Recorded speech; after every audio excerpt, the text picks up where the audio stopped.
दोस्तों animal kingdom में अपने वर्चस्व को कायम रखने के लिए जंगल के सभी जानवरों को दूसरे जानवरों का शिकार करना होता है, तो किसी जानवर को दूसरे जानवर से बचना होता है। लेकिन आज हम बात करेंगे पानी के दानव यानी कि मगरमच्छ और जंगल के विशालकाय जीव हाथी के बारे में कि अगर इन दोनों के बीच में लड़ाई हो जाए तो इस लड़ाई का विजेता कौन रहेगा और कौन किसको कांटे की टक्कर देकर किस पर भारी पड़ेगा। इसलिए आज के इस वीडियो में हम इन दोनों जानवरों के बारे में काफी सारी जानकारी जानने वाले हैं और इन जानकारी के आधार पर हम पता लगाएंगे कि इन दोनों में से कौन सबसे ज्यादा ताकतवर जीव है।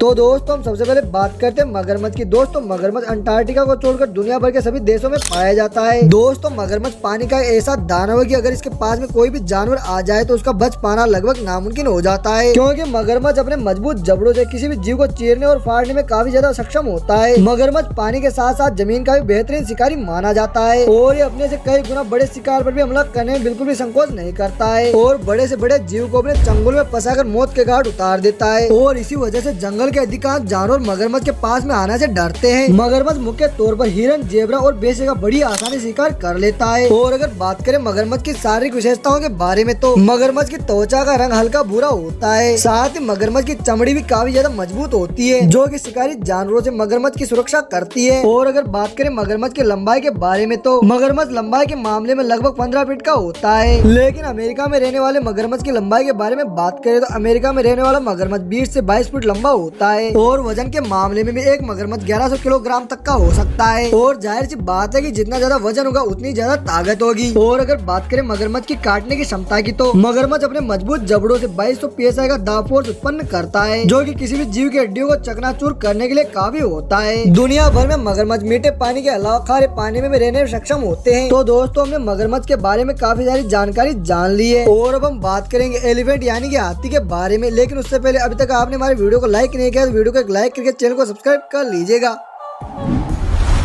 दोस्तों हाथी जंगल का सबसे निडर और विशालकाय जीव माना जाता है जो कि एक बार किसी भी इलाके में घुस जाता है तो उस इलाके में तहलका मचा देता है। भले चाहे वो इंसानी बस्ती हो या जंगल, हाथी को इस बात से बिल्कुल भी फर्क नहीं पड़ता है क्योंकि हाथी अपने बड़े आकार के चलते किसी भी जीव से भिड़ने में बिल्कुल भी नहीं डरता है और बिना किसी संकोच के शिकारी जानवरों से भिड़ जाता है। और अगर हाथी को किसी जीव पर गुस्सा आ जाता है तो हाथी अपनी मजबूत सूंड की मदद से उस जीव को मौत के घाट उतार देता है, क्योंकि हाथी अधिकांश नदी के किनारे मगरमच्छ के साथ भिड़ते हुए दिखाई देते हैं जिसमें हाथी लगातार मगरमच्छ पर अपनी सूंड से वार करता रहता है। साथ ही हाथी की चमड़ी भी मगरमच्छ की तरह ही मोटी होती है जो कि शेर, तेंदुए और टाइगर जैसे जीवों से सुरक्षा करती है। और अगर बात करें हाथी की शारीरिक विशेषताओं के बारे में तो हाथी लंबाई के मामले में 24 फीट लंबे तथा 13 फीट ऊंचे होते हैं। और वही वजन के बारे में बात करें तो एक वयस्क हाथी 7500 किलोग्राम तक का हो सकता है। साथ ही हाथी पूरी तरीके से शाकाहारी होते हैं जो कि घास पत्तियां खाकर अपना जीवन व्यापन करते हैं। तो दोस्तों हमने इन दोनों ही जानवरों के बारे में काफी सारी जानकारी जान ली है और अब हम इन जानकारी के आधार पर पता लगा सकते हैं कि इन दोनों में सबसे ज्यादा ताकतवर जीव कौन सा है। अगर लंबाई और वजन के बारे में बात करें तो हाथी मगरमच्छ से काफी ज्यादा बड़ा और ताकतवर होता है, लेकिन वही शिकार को पानी और जमीन पर काटने में मगरमच्छ भी काफी ज्यादा सक्षम होता है। और अगर इन दोनों की इन्हीं ताकत के बारे में बात कराकर इनकी लड़ाई करवाई जाए तो हाथी मगरमच्छ को अपनी दोनों ही जगहों पर आसानी से कुचल सकता है, क्योंकि हाथी ताकत के मामले में मगरमच्छ से काफी ज्यादा आगे होता है। इसलिए दोस्तों हमारा फाइनल डिसीजन ये रहता है कि मगरमच्छ के मुकाबले हाथी ज्यादा ताकतवर होता है। तो दोस्तों आपको मगरमच्छ और हाथी के बारे में जानकारी जरा भी अच्छी लगी तो वीडियो को लाइक करके चैनल को सब्सक्राइब कर लीजिएगा। मिलते हैं इसे नेक्स्ट टॉपिक में, तब तक के लिए बाय।